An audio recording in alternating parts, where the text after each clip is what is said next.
유관순 열사에 대한 판결문 하나 가져왔습니다. 2심 판결문이에요. 한번 처음부터 좀 읽어드릴게요. 위 11명에 대한 소요 및 보안법 위반 피고 사건에 대해서 공주지방법원이 언도한 유죄 판결에 대해 피고 11명으로부터 공소 신청, 이건 이제 항소를 한 거예요. 이 유관순 열사에 대한 죄목은 두 가지인데 하나는 보안법 위반이고 나머지 하나는 소요죄예요. 판결문의 결론이 주문입니다.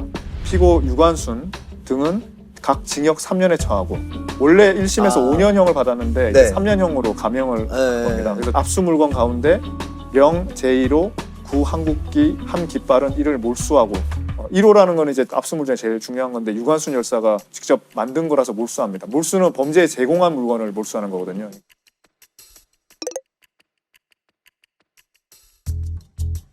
이 판결문 전체에서 한 문단 전체에 유관순 열사에 대해서만 쓰고 있어요. 제일 첫 번째로. 피고 유관순은 서울에 있는 이화학당 학생인데 3월 1일에 조선독립선언을 발표하고 단체를 만들어서 조선독립 만세를 외치고 동년 4월 1일에 충청남도 천안군 갈전면 병천시장, 저희 오늘 순대 먹었던 그 병천 순대의 병천이 여기군요. 게시를 이용해서 조선독립시위운동을 할 것을 계획하고 그곳에서 수천 명의 군중단체에 참가하여 조선독립 만세라 외치고 독립시위운동을 함으로써 치안을 방해하였다. 치안을 방해하겠다. 핵심은 정치적 목적으로 불온하게 선동하고 교사해서 치안을 방해하면 징역 2년 이하에 처한다, 이렇게 돼 있어요. 조선 시위 운동을 할 것을 계획하고라고 했잖아요. 그러니까 4월 1일 전날에 여기 매봉산에 올라가서 이제 봉화도 올렸다고 그래요. 이 거사를 이제 앞두고 다른 사람을 또 결집하기 위해서 거기에 치안 방해죄로 걸린 겁니다. 두 번째 범죄는 소요죄입니다. 소요죄는 어떻게 해서 성립하냐면 단체가 폭행 협박을 하면 성립됩니다. 이 유관순 열사가 여기서는 폭행을 했다는 거거든요. 그걸 한번 보시겠습니다. 헌병이 시위를 제지하는데 시위대가 응하지 않으니까 군중을 향해 발포하고 발검을 해서 그래서 즉사가 19명이에요. 중상자가 30명이 발생했어요.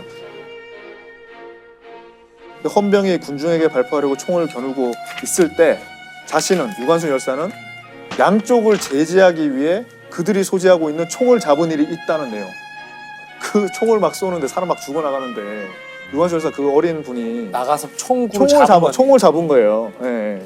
그 중에 피고인 유관순의 아버지인 유중권 어른이 피해자의 한 명이 된 거예요. 아버지가 총에 맞아서 돌아가신 거예요. 그 자리에서. 그러니까 다른 군중이 피해자를 둘러매고 유관순의 아버지를 둘러매고 헌병 주재소로 몰려간 거예요. 폭행 또는 협박을 하여 기세를 조성하며 군중은 소요를 하였다, 이렇게 돼 있어요.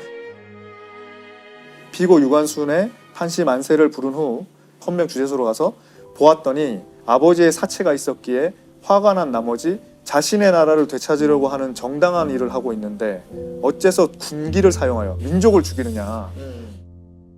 우리 같으면 그냥 아버지가 돌아가시고 이러면 울부짖고 그냥 막 그렇게 할 것 같은데 이 유관순 열사가 하는 말씀이 굉장히 논리적이에요.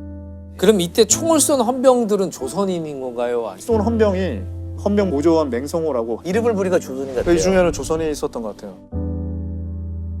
헌병이 총을 겨누기에 죽지 않으려고 갑자기 그 가슴에 매달렸다. 죽지 않으려고 가슴에 매달렸는데 그 가슴에 매달렸다고 폭행죄로 이제 재판을 하는 거예요. 피해자의 피해 내용이 이런 식이잖아요. 뒤에 더 구체적인 사유가 나와요. 보세요. 유관순은 소장이 입고 있던 옷에 혈흔이 있는 걸 가리키며 군중에게 무언가를 말하면서 이 피가 우리 아버지의 피였다. 보세요. 이게 지금 이 사람이 죽인 겁니다. 추측이지만 그랬을 수도 있을 거잖아요. 이거 가지고 이제 폭행죄로 붙잡고 흔들고 또 그 가슴에 매달렸고, 이게 다예요. 판결문에 이렇게 써있네요. 네, 이게 다예요. 이게 세 가지인 거예요. 아버지가 죽었으니 당연히 아버지가 돌아가셨는데 근데 하나도 죄가 되는 내용이 없지 않나요? 어떻게 보면 학살의 현장에서 돌을 집어서 던진 것도 돌 던진 아니고. 것도 아니고 이게 다예요. 그러니까 이게 오히려 판결이 얼마나 잘못됐냐의 증거가 되는 것 같은데 이렇게 상세하게. 그러니까 저는 이렇게 쓰고도 3년형을 줬다라는 게 무시하는 거죠. 그렇죠, 그렇죠. 거기 사람들이. 혐의 내용을 조작하거나 이런 게 아니고. 그러니까 말을 만들 생각도 안 하는 것 같아요. 이 내용을 가지고 처벌을 했다는 건 지금 너무 이상하죠. 그렇죠, 그렇죠. 네, 네. 네. 치안 방해죄는 보안법상 2년 이하의 징역이거든요. 근데 5년을 받았어요. 그러면 그걸 최대한으로 줬다 하더라도 붙잡고 흔들고 살려고 가슴에 매달린 거 가지고 3년 더 받은 거예요. 판결문 자체와 양형이 말이 안 되는 참 얼마나 많은 사람들이 이렇게 억울하게 당했어요. 말도 안 되는 재판 속에서 그러니까 이게 일본인 검사가 공소를 제기해서 일본인이 판결한 거잖아요. 뭐 우리한테 유리하게 안 썼을 거잖아요. 斎藤総督の配慮で減刑となった。お前も半分に減刑されるだろう。 난 여기 들어올 때부터 죄수가 아니라고 했다. 그러니 은혜니 배려니 가명이니 나하고는 하등 관련이 없다.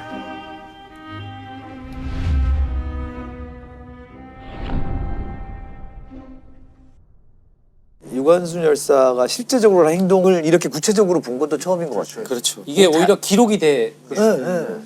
근데 이것만 봐도 사실 유관순 열사는 하여튼 그냥 보통 분은 아니 그냥 네.